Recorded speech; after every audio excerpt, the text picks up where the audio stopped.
안녕하세요. 웅덩이 매매법 레버리지 ETF 장기 투자자 디벨론몽입니다. 오늘도 계좌 먼저 공개하고 시작합니다. 미국 직투 계좌는 112% 수익률과 1억 9,800만 원 수익 중인 상황이며 국내 계좌는 147% 수익률과 870만 원 수익 중인 상황입니다. 두 번째 계좌 수익 1,000만 원과 환차익, 그리고 비트코인 12% 수익률과 1,100만 원 수익까지 현재 총 2억 7천만 원 수익 중인 상황입니다. 자, 어제 미국 증시를 살펴보면 나스닥과 S&P 500이 보합 마감을 했는데요.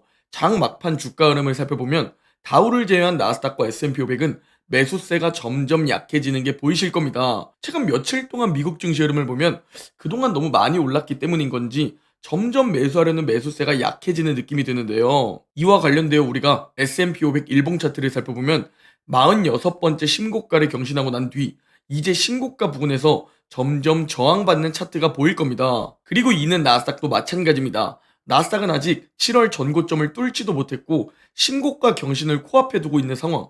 여기서 아쉽게 저항받는 모습을 확인할 수 있습니다. 자, 이렇게 며칠 동안 저항받고 있고 강한 장대 음봉이 나타나면서 나스닥이 가장 먼저 곧 웅덩이 매매법 1차 매수 타이밍 20일선에 도달할 것으로 예상되는 상황입니다.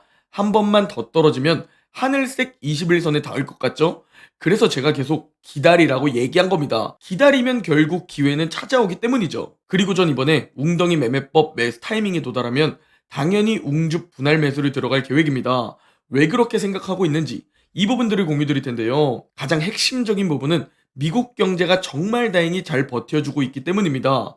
먼저 GDP 나우의 소식부터 전달드리면 미국의 경제 성장률을 실시간으로 추정하고 있는 이 애틀란타 연은의 GDP 나우 발표가 나왔는데요. 어제 3분기 성장률 발표가 나왔는데 3.4%로 상향 발표한 겁니다. 지난 9일 발표 땐 3.2%로 발표가 되었는데 이번에 여러 경제 지표들을 또 보니 좀 더 경제가 강력하다고 보고 3.4%로 상향한 것이죠. 그리고 어제 미국의 9월 소매 판매도 발표되었는데요.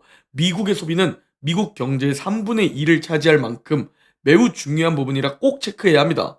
그런데 이게 예상치를 크게 상회한 겁니다. 특히 근원 소매 판매는 이전 0.2%보다 높고 예상치 0.1%보다 훨씬 높은 0.5%로 크게 상회했고 소매 판매 역시 이전치 0.1%, 예상치 0.3%보다 높은 0.4%로 발표가 되며 미국의 소비는 여전히 건재하다 라는 것을 볼 수 있었죠. 그리고 어제 마지막으로 미국의 실업수당 청구 건수 발표가 있었는데요.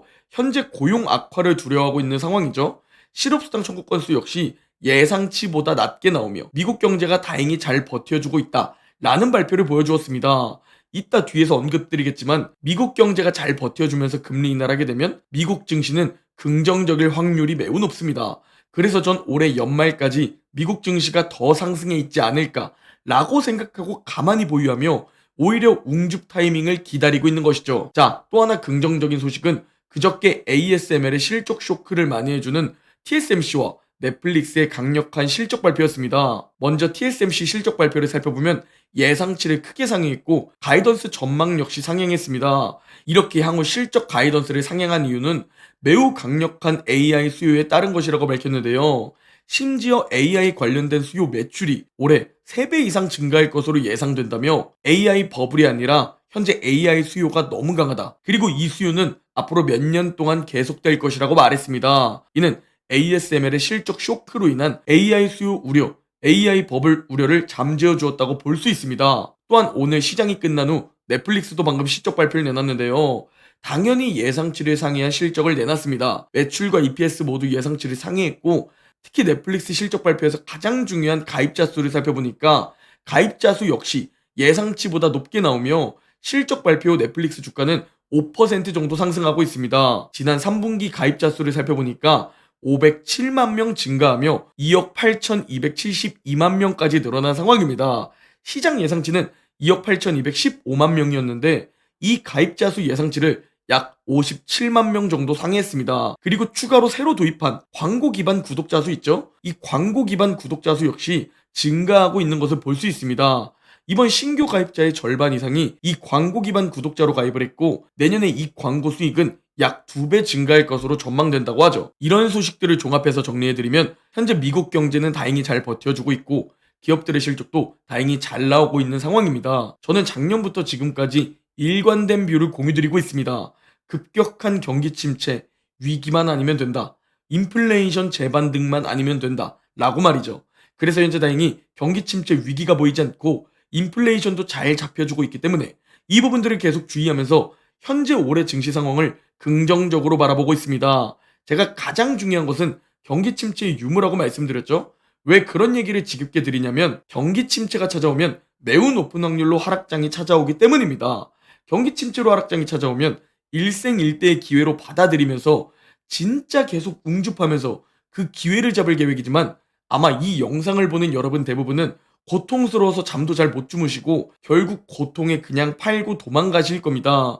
그래서 여러분이 좀 더 마음 편히 자산을 불리기 위해선 경제가 잘 버텨줘서 연착륙과 함께 금리 인하로 강세장이 지속돼야 합니다. 그래서 경기 침체만 아니면 된다. 라고 작년부터 외쳐오고 있는 것이죠. 우리는 하락장이 오면 일생일대의 기회라는 생각으로 웅줍, 연착륙으로 강세장이 지속되면 웅덩이 매매법 매수 타이밍마다 웅줍하며 계속 자산을 더 불려나가시면 됩니다. 이러나 저러나 핵심은 최대한 오래 보유하는 건데요. 여러분, 이런 말 들어보셨나요? 우직한 고슴도치가 교활한 여우를 이긴다는 말 말이죠. 여기서 말하는 우직한 고슴도치는 우상향하는 종목을 최대한 오래 보유하는 우직한 장기 투자자를 말하는 것이고, 교활한 여우는 단기 투자자, 스윙 투자자를 말하는 겁니다. 이는 존 보글의 명언 중 하나인데요. 저는 통찰력이 부족하고 실력이 부족해서 단기 투자나 스윙 투자로는 자산을 크게 불릴 수 없는 투자자입니다. 그래서 우상향하는 미국 증시를 고르고 거기서 살짝 욕심내서 2배 레버리지에 투자하고 있죠. 그리고 우직하게 시간을 활용해 장기 투자를 하고 있습니다. 지금 벌써 3년 넘게 보유하고 있고 오히려 지속적으로 투자금을 더 늘려가고 있습니다. 왜 단타나 스윙 투자가 아니라 큰 비중은 장기 투자를 해야 하는지 이 차트를 보면 딱 이해가 되실 겁니다. 딱 바이든의 재임 기간 동안의 차트입니다. 그러니까 현재 3년 10개월짜리 차트입니다. 바이든이 재임하는 기간 동안 아래 차트를 확인해 보면 미국 부채가 계속 늘어난 모습이 보이시나요? 즉 미국 정부는 계속 돈을 푼 겁니다. 바이든이 재임하는 기간 동안 28조 달러였던 미국의 부채는 34조 달러로 오히려 증가했죠. 또한 바이든 재임하는 기간 동안 상승하다가 2022년엔 1년 동안 매우 큰 하락장이 찾아왔습니다. 이때 여러분이 1년만 투자하려고 들어왔거나 우상향 미국 증시를 보고 들어왔다면 폭락에 매도해야 하는 상황이 펼쳐지게 됩니다. 그러나 여러분이 공부를 통해 장기 투자를 하게 되면 이 하락은 폭락은 위기가 아닌 더 싸게 살 수 있는 기회가 되겠죠? 전 이때 진짜 일생일대의 기회라는 생각으로 1년 동안 매수 타이밍마다 계속 응집했습니다. 그리고 전 장기 투자자니까 시간을 활용해 기다리다 보니 다시 강세장이 시작되면서 자산을 크게 불릴 수 있었죠. 만약 이때 제가 사고 팔고 했거나 숏과 롱을 바꿔가며 투자했다면 절대 지금의 2, 3억 수익은 만들 수 없었습니다.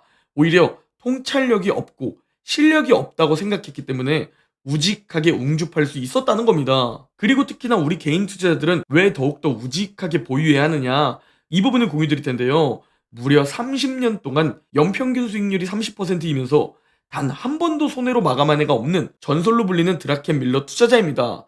여러분이 진짜 이 정도의 투자 고수시라면 단타, 스윙 투자 모두 하셔도 되겠죠? 그런데 전설로 불리는 이 드라켄 밀러조차 엔비디아를 이번에 85달러 정도의 전량 매도한 것은 나의 큰 실수라고 말했다는 겁니다. 현재 전설적인 투자자 드라켄 밀러가 엔비디아를 매도한 것으로 예상되는 시점입니다. 저 시기 85달러쯤에도 너무 많이 올랐다고 말했던 시기였고 옆으로 지루하게 빌빌 기어가던 시기입니다. 그런데 그 이후 140달러까지 더 오른 상황입니다. 손실로 마감한 애가 단 한 번도 없고 30년 동안 연평균 수익률 30%를 기록한 전설적인 투자자조차 이런 실수들을 하는데 평범한 개인 투자자인 저와 여러분이 대체 어떻게 잘 매도할 것이며 대체 어떻게 좋은 개별 종목을 싸게 살 수 있냐는 겁니다. 실제로 개인 투자자분들은 테슬라를 가장 많이 매수했었습니다. 그리고 테슬라는 그 이후 여전히 최악의 주가 흐름을 보이고 있죠. 그러니 저와 여러분이 타이밍을 예측하거나 저와 여러분이 개별 종목을 예측하면 분명히 조져지는 건 우리라는 겁니다. 그러니 우리는 건초 더미에서 바늘을 찾지 말고 그냥 건초 더미를 통째로 사야 하는 겁니다. 이게 무슨 소리냐? 수많은 종목 중 오를 것 같은 하나의 종목을 찾지 말고 그냥 우상향하는 미국 증시 그 자체를 고르라는 겁니다. 왜? 대다수 개미들은 수많은 종목 중 최악의 시기를 보내는 테슬라를 매수하기 때문입니다. 그냥 S&P 500, 나스닥을 보유하고 있으면 훨씬 좋은 수익률을 안전하게 가져갈 수 있다는 거죠. 배율은 스스로 책임질 수 있는 만큼 그만큼 선택하는 겁니다. 리스크가 좀 두렵다 싶으면 QQQ나 VO, 저처럼 리스크를 조금 가지고 가더라도 욕심내서 수익도 좀 올리고 싶으면 2배 레버리지, QLD, SSO, USD에 투자하는 겁니다. 그리고 난 원금을 다 잃더라도 더 큰 수익을 빠르게 얻고 싶다면 3배 레버리지 ETF에 투자하는 거고요. 그 모든 책임은 여러분 스스로 지는 겁니다. 여러분이 돈을 벌게 되면 그 돈은 모두 여러분 것인 것처럼 여러분이 돈을 다 날리면 그 책임은 여러분 책임입니다. 그래서 공부를 해서 확신을 가져야 하는 겁니다. 그리고 전 지금도 계속 공부하고 있지만 미국 증시 2배 레버리지 ETF가 멘탈 측면에서도 리스크 관리 측면에서도 그리고 괜찮은 수익률 면에서도 종합적으로 가장 좋다고 판단했습니다.